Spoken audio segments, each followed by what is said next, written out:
አደይ እንግዲህ ከገጠር ወደ ከተማ ገብታለች። ይህ የሚያደርጉላት የእናቷ እርዳታ በተጨመረበት መንገድ ነው። አሁን እንግዲህ እናቷ ወደ ከተማ እንዲልኳት ቤት ቢያዙም ግን ከዴቭ ጋር ያለውን ጋብቻ እንዳትመሰርት በማስጠንቀቂያ ነበር የነገሯት።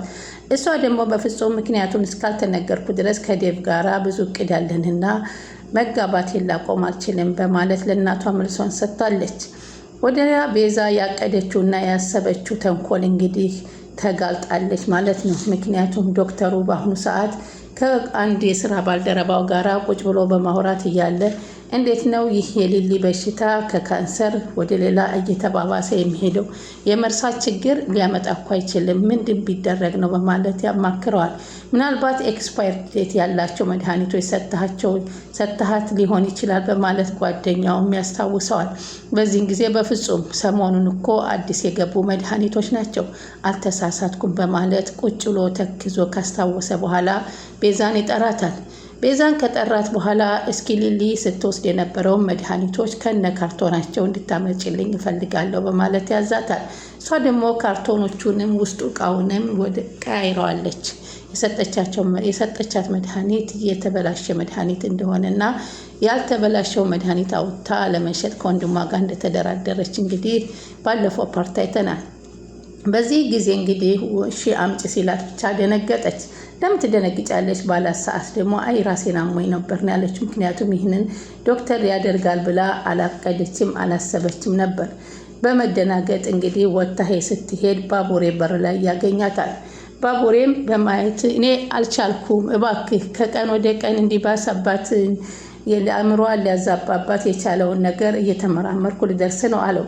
ባቡሬም ለምን ምንድን ነው አልገባኝም፣ ትንሽ ታገሰ ባቡሬ፣ አሁን በምርመራ ላይ እንደርስበታለን እያለ ዶክተሩ ሲነግረው ድንገት ቤዛ ወረቀቶቹንና ሕክምናውን ይዛ ወረቀቶቹን ትገባለች። ቤዛ እዚህ ምን ትገቢያለሽ በማለት ይጠይቃታል። ቤዛ የኔም መድኃኒት ክፍል ስራ ነው ምሰረ ፋርማሲስት ነች ሲለው እኮ ቤዛ ፋርማሲስት ከመቼ ጀምሮ? ትንሽ ቆየሁ አለች። መድኃኒቶቹን አመጣሽ አለች።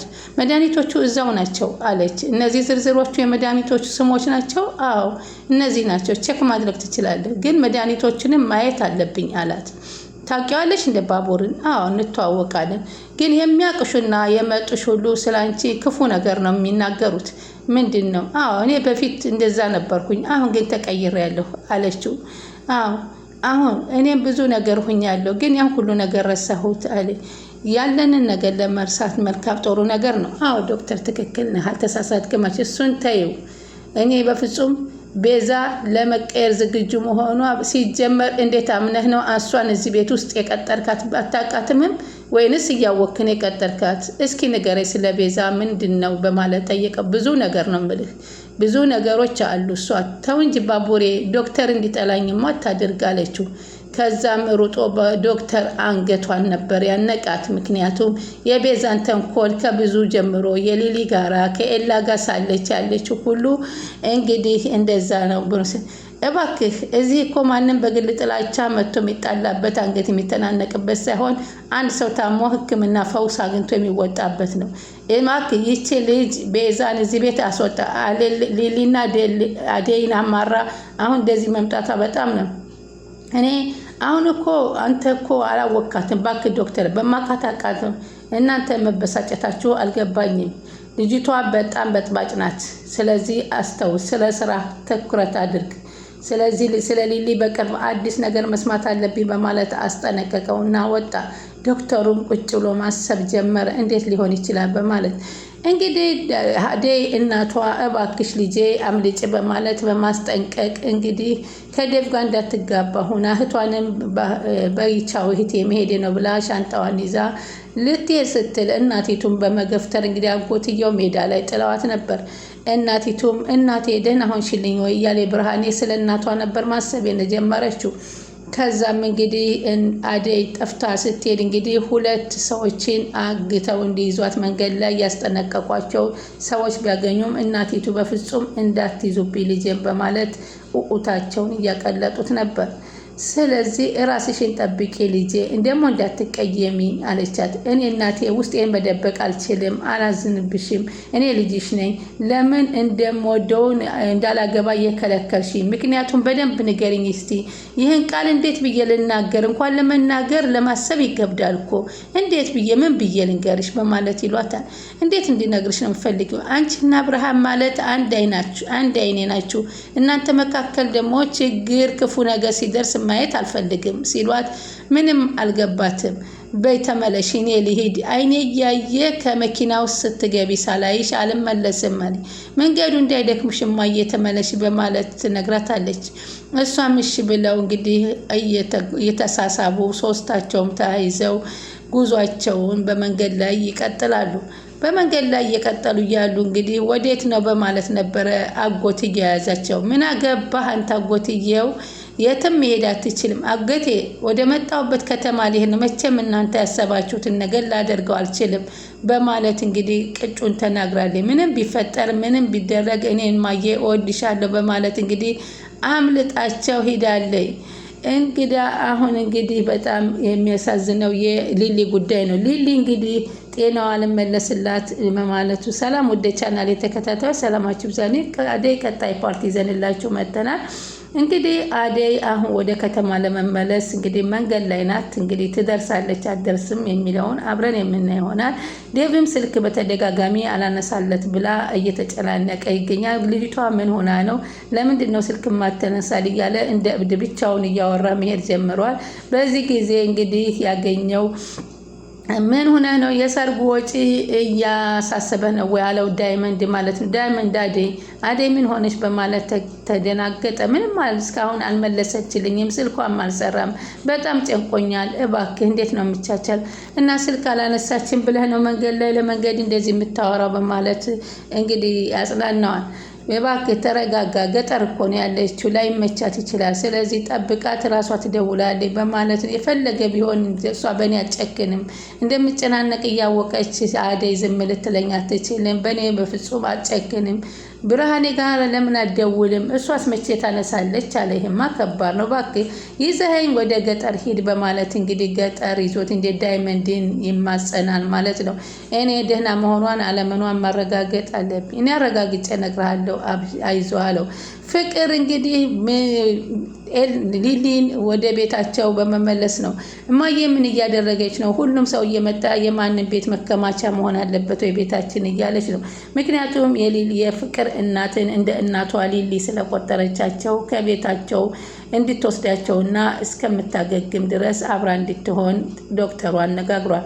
እኔ ሊሊ እንደዚህ ትሆናለች ዶክተር ብዬ አላሰብኩም። አሁን እኮ እኔ እናቷ መስያት ነው። እማዬ ለምንድን ነው እዚህ ቤት ያመጣሽኝ? ቤታችን እኮ ይህ አይደለም እያለች ሊሊ የዶሮውን እያስታወሰች ትናገራለች። የፍቅር እናትን ቤት ቀይረን ነው አይዞሽ በማለት ያጽናኗታል። በዚህን ጊዜ ነው እንግዲህ ወደ እነ ፍቅር ቤት ከሄደች በኋላ ፍቅርን አንቄ፣ ስሟ ደግሞ ፍቅርን ሳይሆን ሌላ ስም ሰይማ ሰጥታ አንቄ ካልገደልኩ እያለች የምትተጋገላት።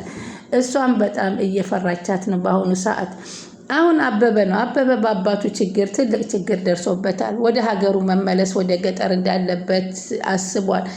ግን ሄለንን እንዴት አድርጌ ጥያት ሊሄድ በማለት ደግሞ ስለ ሄለንም ይጨናነቃል። በዚህ አጋጣሚ ደግሞ የቤዛ ወንድም ፋይላቸውን ያስፈልጋትን የቤቷንና የድርጅቷን የእናቷን ቤት ውርስ ሁሉ ወስዳባቸዋለች ማለት ነው። ሆኖም ወስደው የተደበቀው ከነ ሄለን ቤት ነው። ቤዛ ወንድሟን አግኝተው አንተ ሰው አርፋ አትቀመጥም? ምን እያረክ ነው ስትለው፣ አይ እንቺ ደግሞ ፋይሉን እኮ ወስጄ እዛ አስቀመጥኩ። የት? እነሱ ቤት። እንዴት እነሱ ቤት ታስቀምጣለህ? ቶሎ ብለህ ፈጠን ብለህ ሂደህ ወረቀቱን አውጣ በማለት ስለዚህ አሁን አንተ ቶሎ ብለህ አንሳ እያለችው ነው። እንግዲህ ያ ፋይል ደግሞ ያለው ከነ ሄለን ቤት ነው። እነ ሄለን ደግሞ ወደ ገጠር ለመሄድ ተነስተዋል። በዛን ጊዜ ምናልባት ቁልፋቸውን ቀይረው ከሄዱ ፋይሉን ሊያገኙትም አይችሉም ብለን እናስባለን። አሁን ዶክተሩ በሊሊ ምክንያት ባቡሬንም አደይንም ረስታቸዋለች እና እባክሽ የፍቅር እናት እባክሽ እንደ ልጅሽ እያት ስትላት እሺ አለች። ሊሊ ከኛ ጋር ልትኖር ነው ወይ በማለት እንግዲህ ሩታ ትናገራለች። ምክንያቱም ሊሊም ብሎ ዶክተሩ ሊመጣላት ስለሚችል እና ዶክተሩ ደግሞ ተከታታያት ደግሞ አንቺም አላት።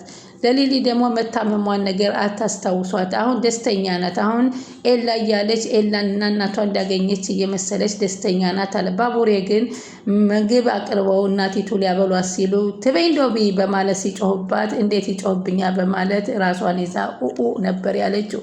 እናቲቱማ ይሄን ነበር የፈራሁት። ለምን እሷ በሽታ በማስተባበል ነው እንጂ በመናደድ ሊሆን አይችልም ማለት። የሩታ ደግሞ የፍቅር እናቷ መስለው ነበር ዶክተሩ ሲጠይቃት። አይ ይቺ አክስቴ ናት። ኧረ አክስቴሽ ናት እንዴ? እኛ ጋር ነው ቶሎ ቤታችን ልጎበኛችሁ ነው የምመጣው እናንተ ቤት አለ። እነ ሮማን አሉ እናችሁ አሉ ምናምን አለቻት። ስለ ግብዣሽ አመሰግናለሁ መቼ ትመጣለህ እያለች እያጨናነቀችው ግዴታ መምጣት አለብኝ እናንተ ቤት ቢዚ ነኝና በስራ ልመጣ አልችልም። መቼ ነው እረፍት ሊኖር አይችልም በማለት ሙጭጭ ብላለ። የሩታ ስልኬን ውሰድ በማለት እንግዲህ ስልካቸውን ተለዋውጣለች። አሁን ይሄ ዶክተር አደይን በማፍቀር ላይ ባለ ደግሞ ሩታ ገባች። አደይ እንግዲህ ልትመለስ ነው። ከዴቭ ጋር ሊገናኙ ነው። አደይ ዴቭን እስከ መጨረሻ ለማግባት ትወስናለች ወይንስ የእናቷን ምክርና የእህቷን መውደድ ስትሰማ ነገሮችን ታስቀይሳለች የሚለውን አብረን የምንከታተል ይሆናል። በሊሊ ህመም እንግዲህ እቺ ቤዛ ያሰበችው ነገር በፍጹም እንደማይሳካላትና አሁን በረመጥ ውስጥ እንደምትገባ አሁን ዶክተሩ መድኃኒቶቹን ባያቸው ሰዓት እንግዲህ ዝርዝሩን ያመጣዩ ከዛ ካርቶኖቹ መቃየሯ ሲታሰብና ሲታወቅባት ሊሊንም እንደዚህ ልታደርጋት የቻለችው እሷ መሆኑን ሲገነዘቡ እንግዲህ ቤዛ ወደ እስር ቤት ትወረወራለች። መጨረሻዋ ሳያምር እንግዲህ ሊሊንም እንግዲህ ወደ ሙሉ ጤንነቷ ይመልስላት እያልን በዛሬው እንግዲህ የአደይ ድራማ በዚህ ተጠናቋል። ቀጣይ እንግዲህ ፍቅርንም ንቅ አድርጋ ሲጥ አድርጌ እገልሻለሁ በማለት አንገቷን ይዛ እንደውም መተንፈሻ እስከሚያቀታት ድረስ እየወዘወዘቻት ነበረና በመስከ መጨረሻ ያለቀው ሊሊ ምንም ነገር የምታስታውሰውና የምታውቀው ነገር ስለሌላት እውነት ጨክና ሲጥ ታረጋታለች ወይንስ ሰው ደርሶ ማን ያስጥላት ይሆን የሚለውን ቀጣይ እንመለከታለን። እስከዛው ቻናሉን ላይክ ሼር እያደረጋችሁ ይጠብቁን።